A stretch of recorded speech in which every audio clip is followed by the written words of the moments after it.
right, kiddos, you are excused to head off to your classes. Boy, Father's Day, it's one of those complicated days, right? Sometimes it's a happy day, sometimes it's an awkward or sad day. It can be all of those things. But what I thought I would do for just a few minutes today is start off with some insider information for you ladies. So here's the thing. Men are not particularly complicated creatures. We're not. But sometimes what we say isn't always what we mean. And so I thought I'd give you a little insider information so that you could understand just a little bit of what is going on when we say something. For example, it just kind of decode some phrases. For example, if a man says to you, ladies, it would take too long to explain. If a man says that, what he really means is, I have no idea. I have no idea how this works or anything like that, but I kind of like you to still think I'm smart, so I'm going to say I have no idea. If a man says, that's interesting, what he really means is, wow, she's still talking. All right? You need to understand some of this stuff. When a man says, I can't find it, what he means is, I thought about it and it didn't fall into my lap when I was thinking about it. So maybe if I play dumb, she'll go get it for me. That's what it means. If a man says, I heard you, what he means is, I saw your lips moving. I heard noise coming out. And if I say that, maybe it'll give me enough time to remember something that you said that I might not get it in total trouble. So I'm going to try to figure out what you're talking about. And if a man says, I don't remember saying that, what he means is anything that I said over 30 days ago is no longer admissible in this argument. And if it's been 7 days, there's plausible deniability. Father's Day. So today I want us to think for just a few minutes about what has been deemed the greatest short story ever told. The greatest short story ever told. And it was told by Jesus. And as we go into this story, we find that the encounter has happened and Jesus is standing there, and some Pharisees and some teachers of the law have approached him, and they're concerned. He's hanging out with sinners and tax collectors. Not only hanging out, these people are drawn to him, and they're coming to listen to him teach and preach, and he's eating with them. And a rabbi shouldn't be hanging out with people like this. And so Jesus tells a story to them. And the first story he tells them is about a shepherd who had 100 sheep. And one of them wandered away, and this shepherd left the 99 sheep and went off to find the one sheep. And when he found it, he brought it back. And Jesus says there is more joy in heaven over one sinner who repents and returns to God than over the 99 others who were righteous but haven't strayed. And so that's the first story. Then he tells another story about a woman who loses a coin, and then she finds the coin and she rejoices. And now we come to our text, Luke chapter 15, verse 11. Chapter 15, verse 11. With all of that in mind, to illustrate the point further, Jesus told them this story. A man had 2 sons. The younger son told his father, I want my share of your estate now before you die. So his father agreed to divide his wealth between his sons. Stop. What a hard thing to hear. I want my share of the estate now, before you're gone.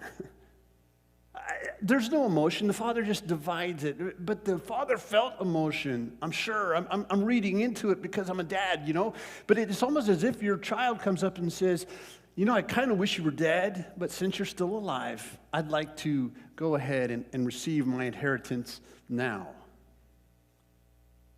That's a hard thing. I don't want my father. I don't want my family. I don't want your faith. You know what I want? I want your money. I want what is due to me. Now, the thing is, the son would have been due. He's the younger son. The older son, there's two of them. The older son would be due 2/3 of the estate. 2/3 of it would go to the older son, and 1/3 would go to the younger son. And the son could wait until his dad dies. And if he waits till his dad passes away, he'll get 1/3. He has legal right to it. Or he can ask now for the inheritance. On Thursday morning, I asked our group, our Test for Echo group, a group of men, and we sit in there and drink coffee. Thank you, Carrie Rand. And we talk about the passages that we're going to be looking at on Sunday morning. And I asked the men, I said, why would the father agree to give him the estate now, to give him the wealth now? Why would he'd have to go about selling things and have to go about gathering up almost what it's worth? And so why would he do that now? And one of the men, Willie, said he did that because he knew his son. He knew his son. And if he had any chance of ever having a relationship with his son in the future, if there was any hope that he would ever connect with him, he'd have to do that now because his son was going to leave anyway. His son would resent him the rest of his life. He would go off and just wait for his dad to die. So why would he do that? Wasn't he just enabling the son to go off and spend the money, and destroy himself? The funny thing is about grown children, they make their decisions. You can't make them for them. They are going to decide what they're going to decide, and you don't get to choose anymore. You used to choose for them all the time. When you're the parent, you used to choose for them what they're going to eat, what they're going to wear, and even what they're going to wear. Even as little kids, they get weird, right? And they want to wear this, and so you don't fight that battle anymore. But you get to choose everything for them as they go along. But then there comes a day when they're full grown and they choose what they're going to choose. It wasn't unheard of for the father to divide the wealth before his death. Many times as the father, even in the ancient world, and today, as the father would age, he wouldn't be able to keep up with the work anymore, so he would go ahead and give to his sons their inheritance so that they could work the land. I have a friend who, his dad has been a farmer, and my friend farmed that ground with his dad as his son, and his dad is in his 80s, and the son has never been able to be the farmer. His son has always been the hired hand. And so eventually, my friend quit farming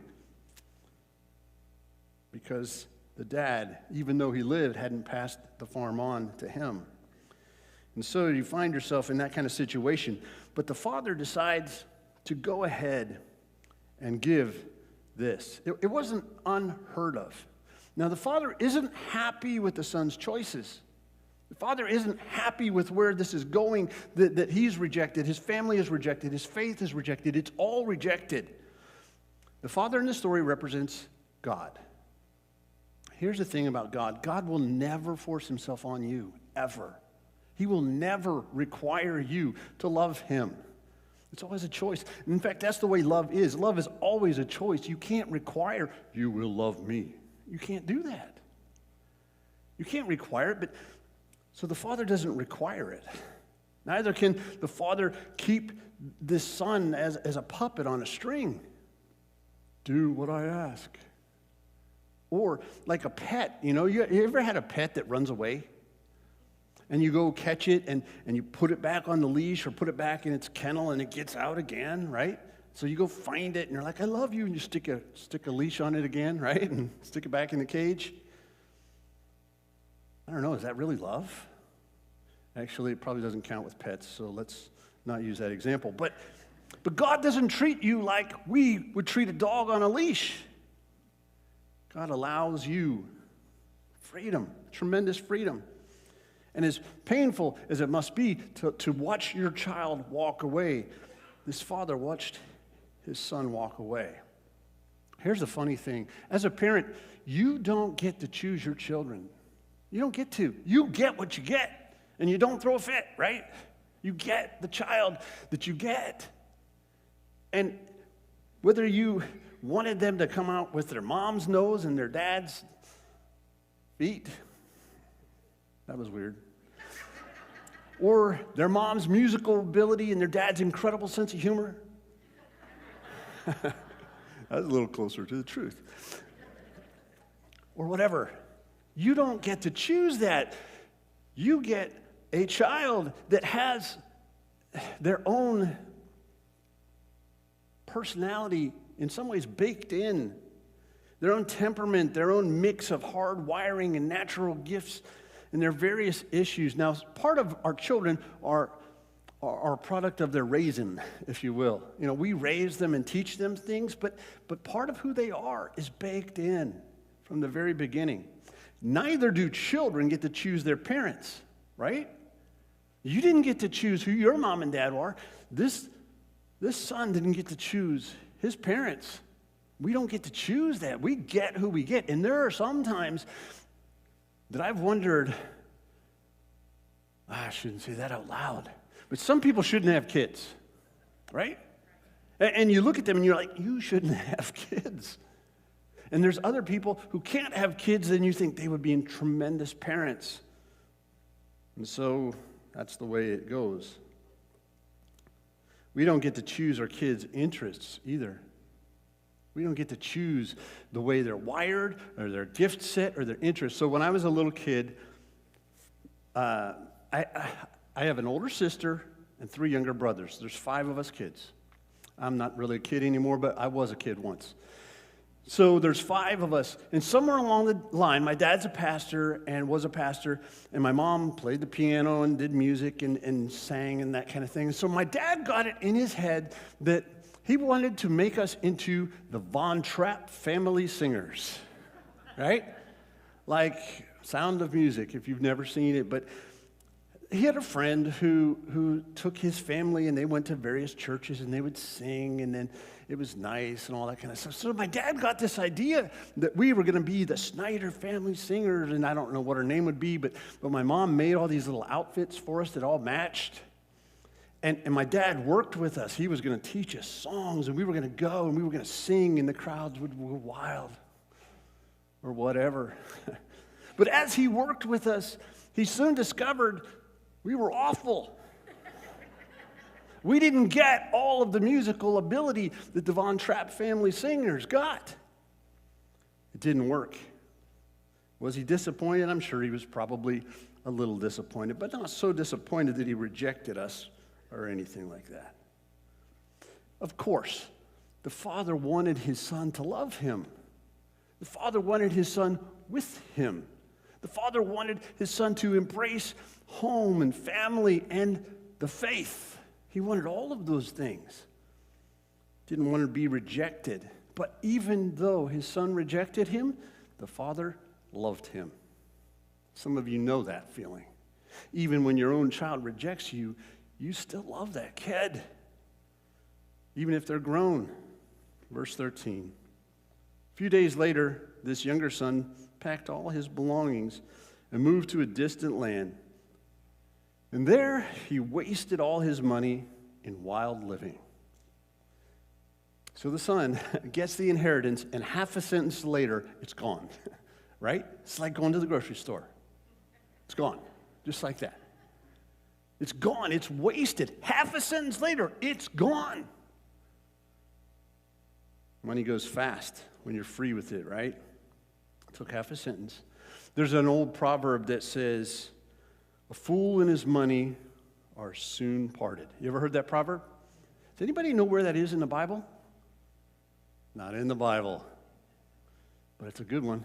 A fool and his money are soon parted. Verse 14. About the time his money ran out, a great famine swept over the land, and he began to starve. He persuaded a local farmer to hire him, and the man sent him into his fields to feed the pigs. The young man became so hungry that even the pods he was feeding the pigs looked good to him, but no one gave him anything. So remember, Jesus is telling this story to a gathering, and there are Pharisees and there's teachers of the law in this gathering. And he's explaining why he does what he does, why he loves sinners and tax collectors, why he eats with them, why he's pouring into them these stories that bring them to life. And so the details in this story, though, would have stood out to these Pharisees, these Sadducees, these teachers of the law, because they know that pigs are unclean animals. They know in all of Israel, in all of the promised land, nobody has pigs. Nobody kept pigs because the law said, cursed is the man who feeds pigs. So there's nobody in Israel.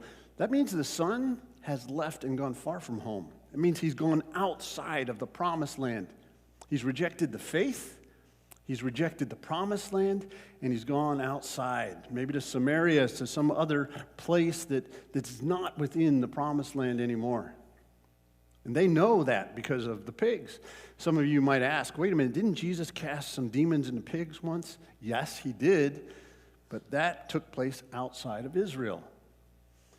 And so they understand that he's taking care of pigs. The younger son is hungry. He's hungry. He's starting to starve. There's a famine going on. But the situation in our world might not look like that. The child leaves and goes off, and maybe they get involved in drugs. They find themselves surrounded by users, or they're sleeping on the streets, or maybe they hit it big. Maybe the money worked for them. Maybe they're sitting in their private yacht and sitting in the corner office. I mean, we could change the imagery because hitting rock bottom looks different for different people. But this son is far away, and he hits rock bottom. Verse 17. When he finally came to his senses, he said to himself, at home, even the hired servants have food enough to spare. Here I am dying of hunger. I'll go home to my father and say, Father, I have sinned against both heaven and you, and I'm no longer worthy of being called your son. Please take me on as a hired servant. So the son started home, starts walking back home. And every step he took as he's walking home, he's rehearsing his lines. Father, I've sinned against heaven and against you. I am no longer worthy of being called your son. Please take me on as a hired servant. And he's walking home and he's rehearsing, okay, Father, I have sinned against heaven and against you. And I'm not worthy of being your son any longer. Please just hire me as a servant. He's walking, he's rehearsing his lines that he's going to say. But he knows something about his dad. His dad isn't going to let him starve. His dad at least is kind enough and filled with enough compassion that at least he's going to make sure that his son doesn't starve to death. Verse 20. So he returned home to his father. And while he was still a long way off, his father saw him coming.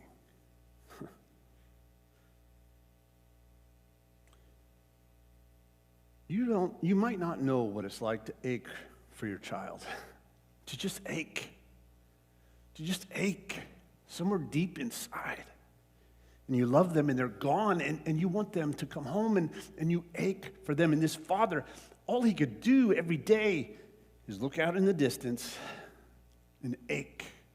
One day maybe I'll look out there and I'll see him and he'll be coming home. Maybe someday, when I look out there, maybe. And then one day, as he stood there, he saw something off in the distance. There was somebody coming, and you recognize your kid, right? If you're a parent, you do. You recognize the way they walk. You recognize the way they hold their head. You recognize their silhouette. And so off in the distance, he sees the silhouette of somebody coming, and he sees the stride, and he says, it's him. It's my son. Back to verse 20. So he returned home to his father, and while he was still a long way off, his father saw him coming. Filled with love and compassion, he ran to his son, embraced him, and kissed him.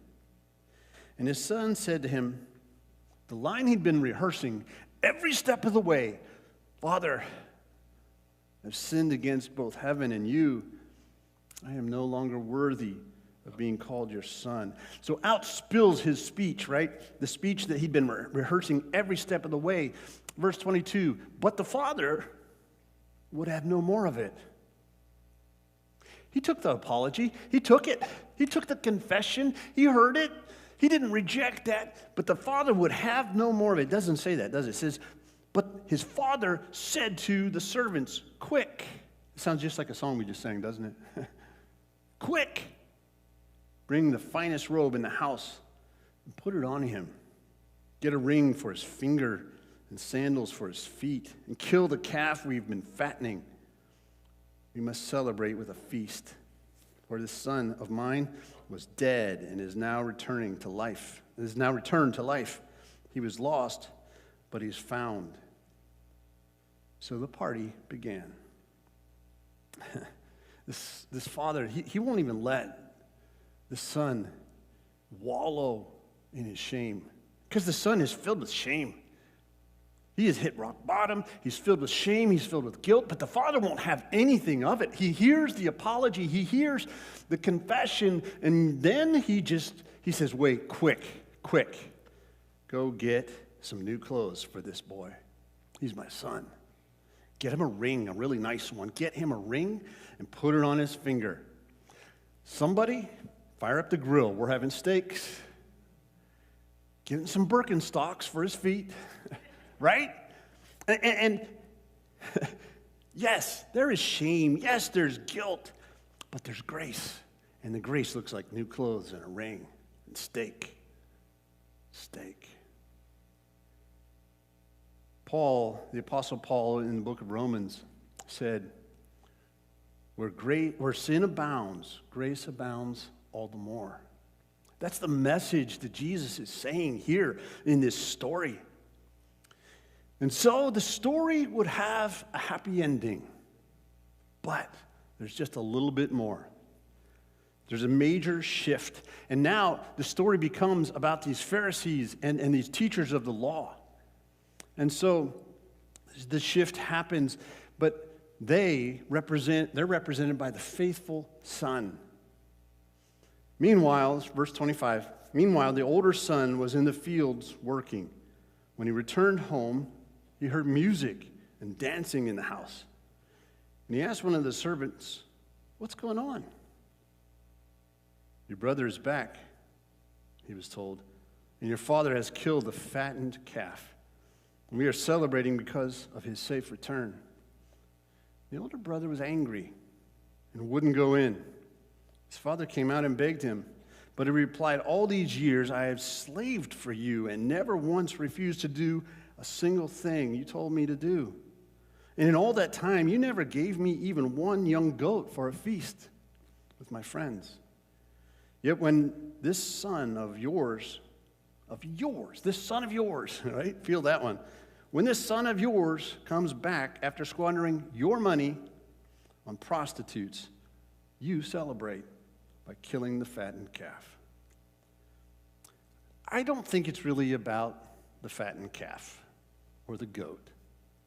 I think it's that this son feels totally unappreciated. He's given his life to his father to serve anything his father has ever asked. He has done it. He's been a good son. He's been the son that you'd want to have, right? And he's done it all. And yet, he's angry and hurt, and he feels totally taken advantage of, unappreciated. He had done what is right and good. Have you ever seen somebody filled with hatred or jealousy or bitterness? Have you ever seen that? And you watch them change. You see the countenance on them change. And you see them become things like bitterness, hatred. It changes us. And at first, it shows in the way we carry ourselves, and then it can eventually show in our faces, and it can show in our health. It shows in all of these ways. It's an awful thing to watch. Maybe you have been there, right? Changed by that kind of thing. Somewhere along the line, hatred, jealousy, bitterness. Here he is. And this brother is back. And why doesn't the dad say, to this other son, why doesn't he say, do you know what you put your mother and I through? Right? Do you know how much suffering we have endured? Yes, fine, I'll hire you as a servant. No, you have none of that. He's a son. Verse 31. His father said to him, look, dear son, you have always stayed by me, and everything I have is yours. We have to celebrate this happy day, for your brother was dead and has come back to life. He was lost, but now he's found. The last portion of the story, it's for the religious leaders. They have tried to please God. They have tried to keep the various laws. Now, yes, there was all kinds of things in their pleasing of God that wasn't real, it wasn't authentic, but they were trying to do right in some ways. And they wanted that son to grovel. He was unworthy. They wanted him to get what he deserved, and we do too a bunch of the time. He did this, and he should grovel. She should grovel. She should get what she deserves. But God doesn't see it that way. God sees the long picture. God sees his child, his son, his daughter, who has wandered far away and realized just how broken they've become and turned back to him. How do you think of God on this Father's Day? Do you think of God as stern and exacting and uncompromising and condemning? Do you think of God that way? Or do you think of God as compassionate and anguished and heartbroken and longing for his children? Jesus invites us to love like the Father loved his sons. So the funny thing about the story is there's no ending. You get to choose your ending. What did the son do? Did he come in and join the party reluctantly? Did he stay outside? What did he do? And the choice is yours, and the choice is ours also. He could walk in, and by walking in and embracing his brother, he would erase shame. By walking in and embracing his brother, he would restore the relationship. And so the invitation for us, for you and I, if we're Christ followers, our invitation is to walk in and join the party. To be about this thing that Jesus was about, drawing people back to the Father. I wonder if you bow your heads with me. Lord, I don't know what words have landed where today, but this story, Lord, it is your story. You are the Father, we're the sons, the children, we're the ones who wander away, or maybe we stay faithful. But Lord, I just pray that you would help us, if we've wandered away, to turn back to you with all our heart and know that you erase guilt and shame. And Lord, if we're the other son, the one who rejects the brother, I pray that you would open our hearts, and may our hearts reflect the heart of the Father in this story. The Father who has loved us more than life. And we lay this before you in the name of Jesus today. Amen.